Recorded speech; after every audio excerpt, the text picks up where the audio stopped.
Bienvenidos al podcast Fomalasa, una perspectiva de vivir la vida mejor. Mi nombre es Cruz Díaz Norma Gabriela. En este episodio se va a hablar sobre el COVID-19. El COVID-19 es una pandemia derivada de la enfermedad ocasionada por el virus SARS. Se identificó por primera vez en diciembre de 2019 en la ciudad de Wuhan, capital de la provincia de Hubei, en la República Popular de China, al reportarse casos de un grupo de personas enfermas con un tipo de neumonía desconocida. La mayoría de individuos afectados tenían vinculación con trabajadores del mercado mayorista de mariscos del sur de China, de Wuhan. La Organización Mundial de la Salud la reconoció como una pandemia el 11 de marzo del 2020. Hasta el 16 de febrero del 2021 se ha informado de más de 110 millones de casos de la enfermedad en 255 países y territorios en el mundo. Por otra parte, para octubre del 2020, la Organización Mundial de la Salud estimaba que al menos un 10% de la población mundial ya se ha contagiado de esta enfermedad. Unos 780 millones de personas infectadas aproximadamente, debido al gran subregistro de casos a nivel mundial. La pandemia ha tenido un efecto socioeconómico disruptivo. Se han cerrado colegios y universidades en más de 124 países, lo que ha afectado a más de 2.200 millones de estudiantes.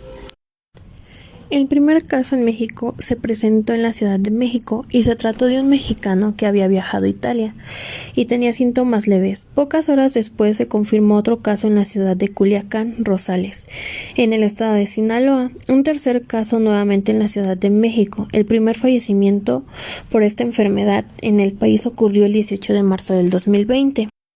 El Gobierno de México, en coordinación con la Secretaría de Salud, implementó una serie de medidas para prevenir y controlar los contagios en el país, entre las cuales se incluye la extensión del periodo vacacional.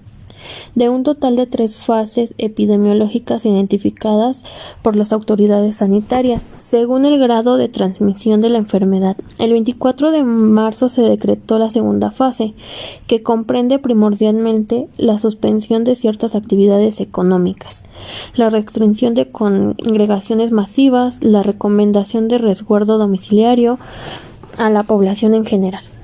El 30 de marzo se declaró emergencia sanitaria por causa de fuerzas mayores, como consecuencia de la evolución de casos confirmados y muertes por la enfermedad en el país, lo cual dio lugar a la ejecución de acciones adicionales para su prevención y control. El 21 de abril dio comienzo a la fase 3, mediante la cual se extendieron las actividades de prevención y control realizadas en las anteriores fases, al menos hasta mediados o finales de mayo. Algunos efectos que ha tenido la pandemia en México incluyen la generación de compras de pánico y saqueos de establecimientos, que a su vez ha concluido al eventual desabasto de productos de limpieza e higiene personal, la suspensión de eventos socioculturales, el cierre temporal o definitivo de empresas y la caída del precio de combustible, así como del peso mexicano en los mercados. El 18 de febrero se aplicaron 217.432 vacunas contra el COVID-19, por lo que se considera la jornada con más dosis suministradas en un solo día desde que comenzó la inmunización contra esta enfermedad el pasado 24 de diciembre en nuestro país.